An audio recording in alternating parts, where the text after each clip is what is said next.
Juste après le journal d'Hélène Zélani, on retrouve Jérôme Lacroix pour les sports. Ça va Jérôme? Ça va très bien et vous? Bonjour à tous. Très bien, merci. À la une ce matin, un joli coucher de soleil. Coucher de soleil sur l'aventure européenne des footballeurs monégasques. La Ligue des Champions, c'est fini. Atterrissage hier en Italie, défaite à Turin face à la Juventus.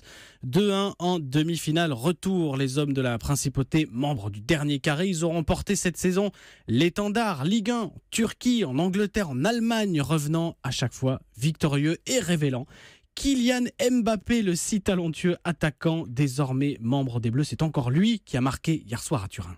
Ouais, très beau parcours parce qu'on est vraiment parti de loin, on est parti des tours préliminaires, donc on a su gravir les échelons avec toute notre force, que ce soit notre jeu offensif, mais aussi on a réussi à se remettre en question en permanence, donc je pense qu'il n'y a pas beaucoup de regrets à avoir de cette campagne européenne. Kylian Mbappé au micro européen de Cyril de la Morinerie. Il achève la campagne européenne avec 6 buts au compteur. La Juve en finale. Il parle bien aussi. Oui, c'est vrai qu'il parle très bien. La Juve en finale, donc, ce sera très certainement contre le Real de Zizou. Seconde demi-finale retour ce soir. Derby de Madrid, Atlético Real. Victoire du Real 3-0 à l'aller.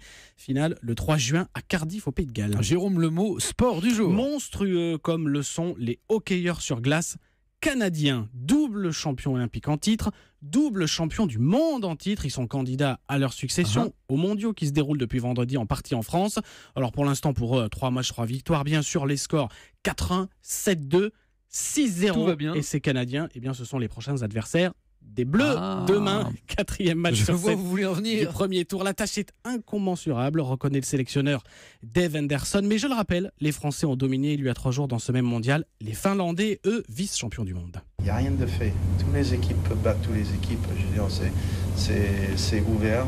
Bon, c'est sûr que les équipes de top 6 ou 8 ont une petite marge des fois, mais nous, on n'a pas de marge. France-Canada, demain 20h15. Hier à Bercy, nouveau joli coup, un de ces Bleus qui ont battu les Suisses 4-3 après tir au but. Ils restent en course pour les quarts de finale. Enfin, l'histoire du jour. Les dessous bien peu reluisants du transfert de footballeur le plus élevé de l'histoire. Alors le joueur, c'est le Français Paul Pogba.